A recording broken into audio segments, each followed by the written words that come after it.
आदरणीय स्पीकर साहब, please seated. माननीय बालू जी, जो कि हम लोग बहुत दिनों से एक दूसरे को जानते हैं और बहुत ही काबिल व्यक्ति हैं, मैं उनको जानकारी देना चाहता हूं और उनको जानकारी होगी भी कि इस पैंडेमिक पीरियड में पिछले 2 वर्षों से हज यात्रा नहीं हुई और इसी मोदी जी के शासनकाल में ही आपको भी मालूम होगा कि सबसे ज़्यादा जो हज यात्रियों का कोटा है भारत का, वो इसी कार्यकाल में बढ़ा है। यानी कि हिंदुस्तान जो है इंडोनेशिया के बाद सबसे ज़्यादा हज यात्रियों को भेजता है।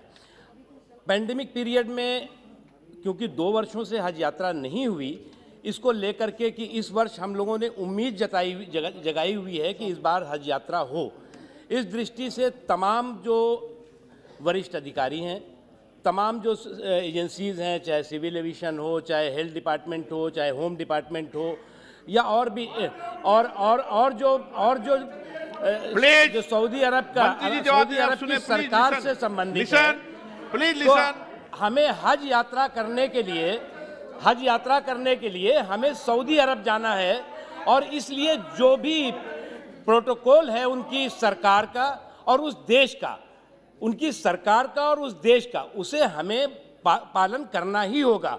और इस दृष्टि से जो 21 एम्बार्केशन पॉइंट थे, उसकी जगह पर इस बार 10 एम्बार्केशन पॉइंट से भारत के हज यात्री जाएंगे। इसका मतलब ये नहीं है, इसका मतलब ये हम जो पैंडेमिक प्रोटोकॉल है उसके सम्मान में हमने किया है और उसके अनुपालन में किया है और हमारी इच्छा है कि हिंदुस्तान के सभी हज यात्री हज यात्रा पर जाएं। असाउद्दीन ओवैसी जी, आप कुछ बोलना चाहते थे? ओवैसी जी,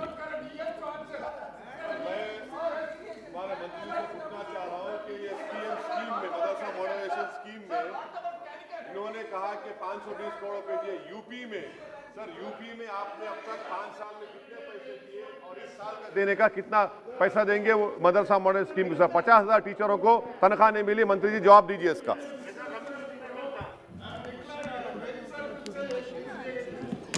आदरणीय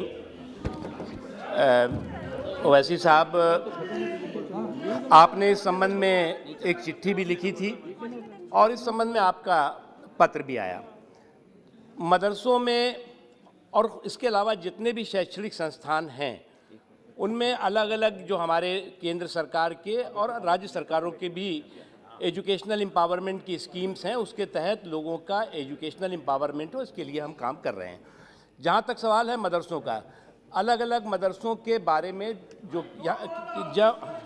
ये आप दोनों मित्र हैं? नहीं, आप दोनों मित्र हैं, दोनों मिलकर बात कर लेना। मदरसों का पूछा है उन्होंने, उसमें जो है वो इस देश में जैसा कि आप जानते हैं आप दोनों कि लगभग 28,590 मदरसे हैं जो रजिस्टर्ड हैं और उसमें जो है वो 1,47,000 टीचर्स हैं और इन 1,40,000 टीचर्स के अलावा जो है वो हमने जो अलग अलग स्टेट के मदरसे बोर्ड हैं, उन मदरसे बोर्ड और राज्य सरकारों द्वारा जो भी रिकमेंडेशन आती है, उस रिकमेंडेशन के आधार पर हमने जो है वो अभी 3-4 दिन पहले ही जो है वो उन राज्यों की जो मांगे थी उसको हमने अप्रूव किया है और उनसे यूसी आएगा तो उसके बाद रिलीज होगा।